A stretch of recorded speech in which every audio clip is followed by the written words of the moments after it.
I'm interested in is how people live together, work together, and how they make things together. Everything from elaborate cosmologies to magnificent cities. And in order to do that, we have to be able to share. Now, what's important about sharing is it means that we need to make room for people. We need to give them space. Now, when I was little, my mother always used to exhort my brothers and I to share. Now, I wonder how many of you in the room remember your mother saying share just as you were viciously ripping the toy from the hand of your little baby brother. Right? Actually, parents know that children need to learn to share. Now, sharing doesn't come naturally. It's not innate.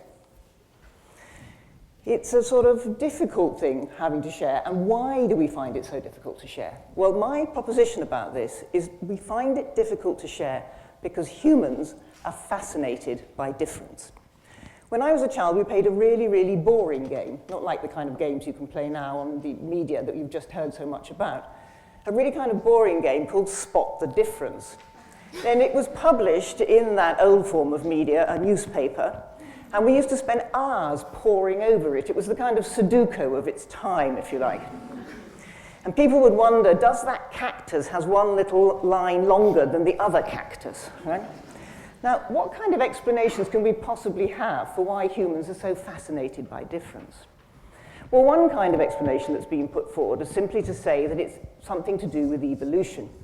If you can somehow, off out of the corner of your eye, see something moving in the distance, in the bushes, a small difference, you will be able to spot the predator before the predator jumps on you and eats you. The other possibility, of course, is that it's about in-group, out-group. It's about friends or foes. Is she one of us, or is she not one of us? I think that those explanations have quite a lot to recommend them. But the one that interests me most, I think, is based on a very simple idea that much of human cognition, and indeed all of human language, depends on pattern recognition, on the management of systems of difference. And the point is that humans enjoy difference. They elaborate it, they seek it out, they look for it in every possible context. Now, in this question of difference, we have a problem, as I've said, that it poses for sharing. So imagine the kind of thing I might have in mind.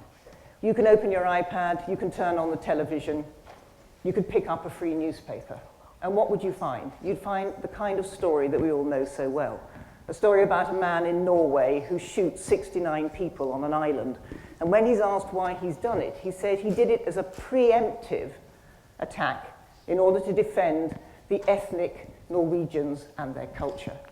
Or you could, on another day in the week, traveling on the tube, picked up another free newspaper and found a story about a teenager in Pakistan who's attacked on her way to school by two men who shoot her in the head.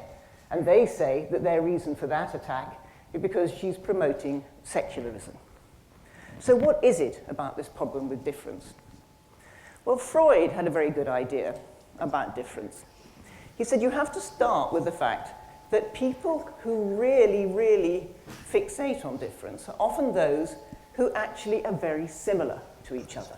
It's the small differences. They can be similar in culture, in values, in faith. They can wear almost the same clothes, eat almost the same food, but they'll still be fixating on what makes them different one from the other. And he called this phenomenon the narcissism of minor difference. Minor, because these differences are trivial. Absolutely trivial. But the important thing about them is that people will often violently defend them, even to the death.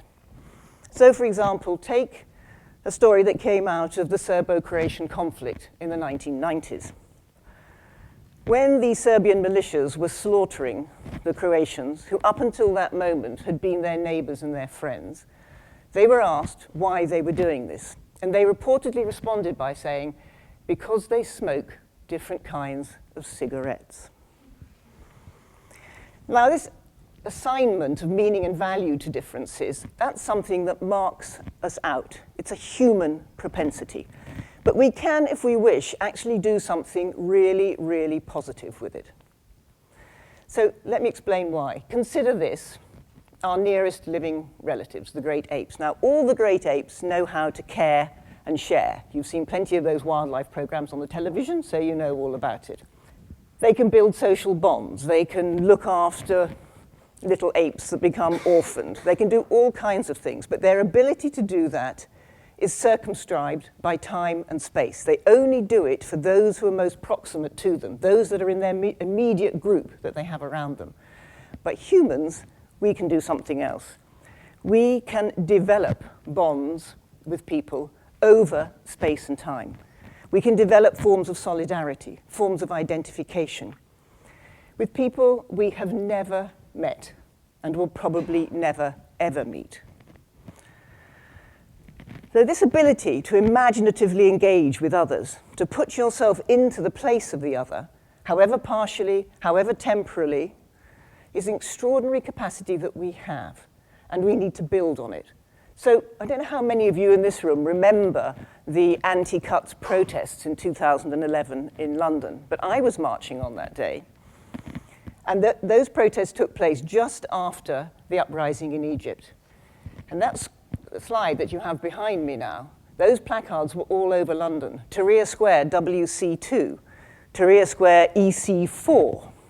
This wasn't just an act of solidarity with Egypt, although of course it was that, but it was also a recognition of the inspiration which protesters in London had taken from the courage shown in Egypt in Tahrir Square.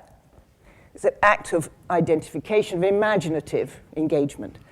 Of course, enormously enhanced by internet and information technologies, but a capacity that we've always had as humans, not a new capacity.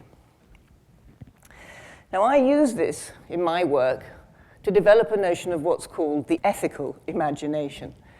And ethical here doesn't mean morality. It doesn't mean following rules or following moral codes. It's about this ability to connect with others who are very far away, not just those who are closest to us, but those who are different in culture, in faith, and in value, those with whom we share the planet, but those with whom we have not necessarily chosen to share our planet. Now, what is the ethical imagination? How can I explain it to you? Well, let me just do so very, very simply by saying, let's consider a failure of the ethical imagination. And this is one such failure.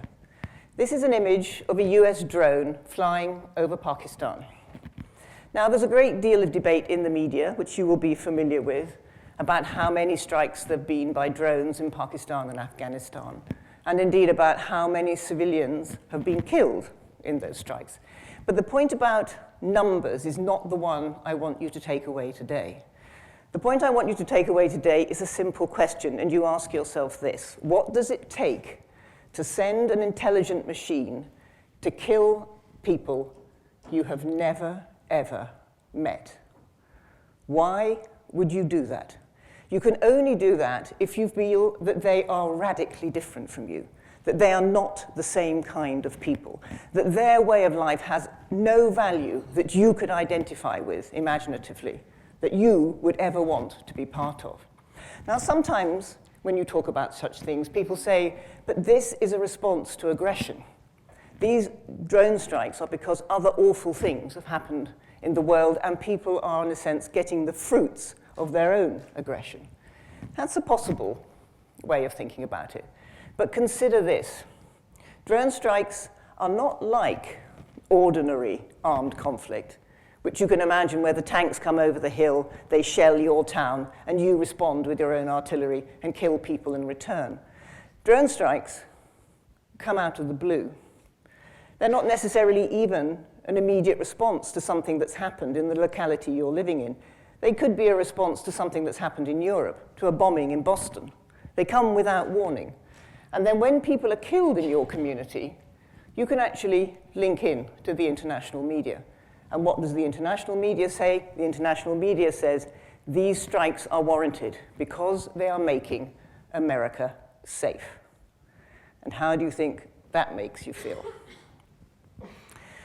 So I think what we have to think about here with the ethical imagination, and what I would like you to take away with you today, is that the ethical imagination is what saves us from our certainties. It's what saves us from stereotypes that come with unthinking difference. It allows us, very importantly, to connect to other humans as equals, to extend equality to those we do not know and will probably never know. But because it's imaginative, it allows us to think about new possibilities, new connections, new ways of exploring relationships with people. It allows us to think about the possibility for change. But the ethical imagination is not about compassion and tolerance, although those things are very important. The ethical imagination is about disruption. It's about disrupting your own way of thinking, about seeing things differently, imagining the possibility of connecting to other people in a different way, and thereby creating the potential for a new form of politics. So what I would say to you is fuel up. Monitor your level of your ethical imagination. Replenish it. Guard it. Because it's one of those things like going to the gym. You really, really need to work at it. Because like so many things that make us human, it really doesn't come naturally. Thank you.